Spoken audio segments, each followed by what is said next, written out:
ٹھیک ہے، تو وہ اس طرح سے فرماتے ہیں کہ ان کی جگہ پر ایسے الفاظ استعمال کرتے تھے اور یوں وہ اپنی زبان کو اور بولی سے ان کو حیران کرتے تھے. ٹھیک ہے.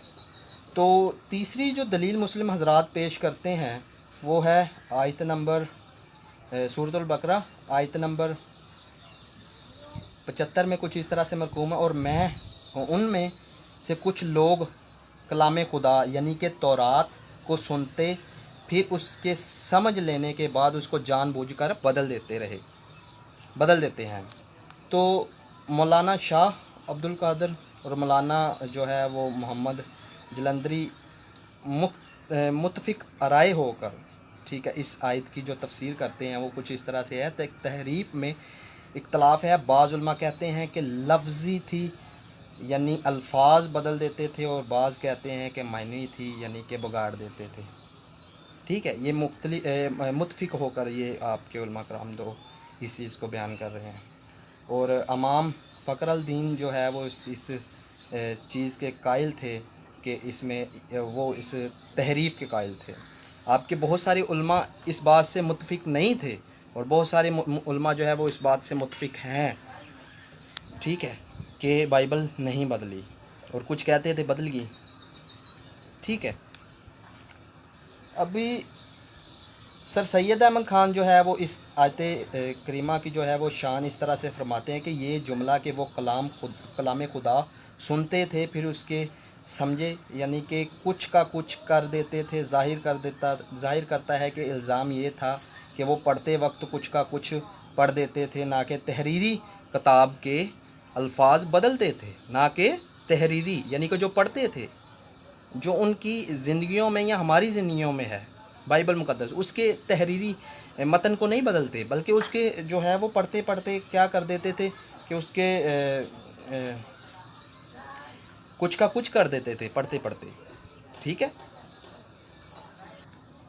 اس کے بعد جو چوتھی دلیل ہے مسلمان حضرات کی طرف سے وہ یہ آیت پیش کی جاتی ہے سورۃ المائدہ آیت نمبر جو ہے وہ 45 میں کچھ اس طرح سے مرقوم ہے.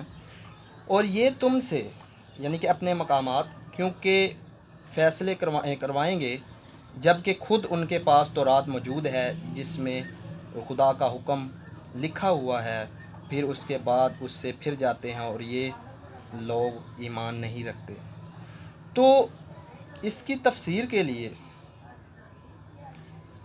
ایک کتاب لکھی گئی ابن اسحاق، تو اس کی جو ہے وہ سیرت الانبیاء میں اس آیت کا جو تعلق ہے، ٹھیک ہے، اس کو کچھ اس طرح سے بیان کیا گیا، اور وہ آپ کے سامنے میں حدیث پڑھ کے سنانا چاہوں گا. حدیث نمبر یاد نہیں ہے میں نے، لیکن یہ ہے کہ میں وہ پڑھ کے لازمی سنانا چاہوں گا.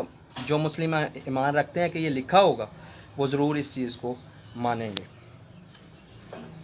ابن عمر سے روایت ہے کہ اہل یہود آپ صلی اللہ علیہ وسلم کے پاس آئے اور بیان کیا کہ ان میں سے ایک مرد اور عورت نے زنا کاری کی، اور ان کے بارے میں آپ نے ارشاد فرمایا کہ آپ کی تورات میں کیا لکھا ہوا ہے. ٹھیک ہے، یعنی کہ ایک مرد اور ایک عورت نے زنا کاری کی، اور آپ جو ہے وہ محمد صلی اللہ علیہ وسلم نے فرمایا کہ آپ کی تورات میں کیا حکم لکھا ہوا ہے. تو انہوں نے کیا فرمایا کہ کوڑے مارتے تھے.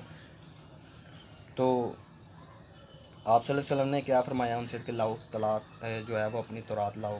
تو ان کے سامنے تورات لائی گئی، ٹھیک ہے، ان کے سامنے پڑھا گیا، لیکن جب لفظ آیا سنسار کرنا لکھا ہوا تھا، اس نے ہاتھ رکھ دیا اور آگے پیچھے سے جو ہے وہ آیات کو پڑھا. وہاں جو ہے وہ آپ کے ایک اور بھی حواری کہہ لیں وہ بھی موجود تھے وہاں،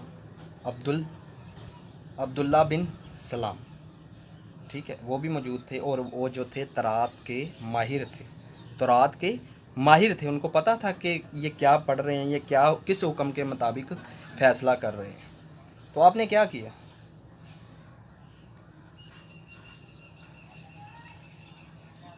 تو آپ نے نہایت ادب سے عرض کیا کہ یا رسول اللہ، ٹھیک ہے، یا رسول اللہ، آپ صلی اللہ علیہ وسلم حکم دیں کہ یہ ہاتھ اٹھائیں. ہاتھ اٹھا یا اس کے نیچے جو ہے وہ اسے اس آیت کے جو لکھا ہوا ہے وہ ہے رجم. ٹھیک ہے. تو آپ صلی اللہ علیہ وسلم نے کیا کیا کہ دونوں کو سنسار کرنے کا حکم فرما دیا. اگر بائبل بدل جاتی تو تورات کے مطابق فیصلہ آپ نے کیوں کر کے فرمایا؟ کیونکہ تورات میں حکم تھا زنا کاری کا، ٹھیک ہے؟ تو اسی آیت پر جو آپ بطور دلیل بنا کر پیش کرتے ہیں، جب آپ کے سامنے یہ چیز رکھی جاتی تھی تو وہ کیا کرتے تھے؟ ایمان نہیں رکھتے تھے، اس لیے دوسروں کے پاس بھاگتے تھے. اس لیے آپ صلی اللہ علیہ وسلم نے فرمایا میرے پاس جو ہے وہ اس چیز کو لایا جائے، ٹھیک ہے؟ تورات کو لایا گیا تو اس کے مطابق آپ نے فیصلہ کر کے سنا دیا، ٹھیک ہے؟ تو اس سے ہرگز یہ ظاہر نہیں ہوتا جو آپ لوگ جو ہے وہ چیزیں پیش کرتے ہیں وہ آپ کے علماء کرام کے تفسیروں کے مطابق آپ کے خلاف ہی ہیں، ٹھیک ہے؟ آپ لوگ ذاتی تفسیر کرتے ہیں اور وہ جو عالم ہے، ٹھیک ہے، یعنی کہ یہ کہہ لیں کہ اسلام کا مڈ ہے، وہ اس چیز پر متفق ہیں کہ بائبل نہیں بدلی، ٹھیک ہے؟ اور یہ ہر جگہ ہر چیز میں آپ کو عیاں ہو جاتا ہے. جن حوالہ جات کو میں نے پہلے ویڈیو میں دکھایا ان سے بھی اور ان آیات سے بھی جو آپ بطور دلیل بنا کر ہمیں پیش کرتے ہیں، تو بجائے بائبل مقدس کو بدلا بدلا کہنے کے خود کو بدلیں اور اس پر ایمان لا کر آپ جو ہے وہ اس نجات دہندہ کے قدموں میں آئیں جو آپ کے لیے صلیب پر ہوا. خداوند آپ سبوں کو بہت زیادہ برکت دے. میری کوئی بات کسی کو بری لگی ہو تو معذرت چاہتا ہوں، اور اس ویڈیو کو شیئر کریں اگر آپ کو اچھی لگی ہو تو. خداوند آپ سبوں کو بہت زیادہ برکت دے. Thank you, God bless you.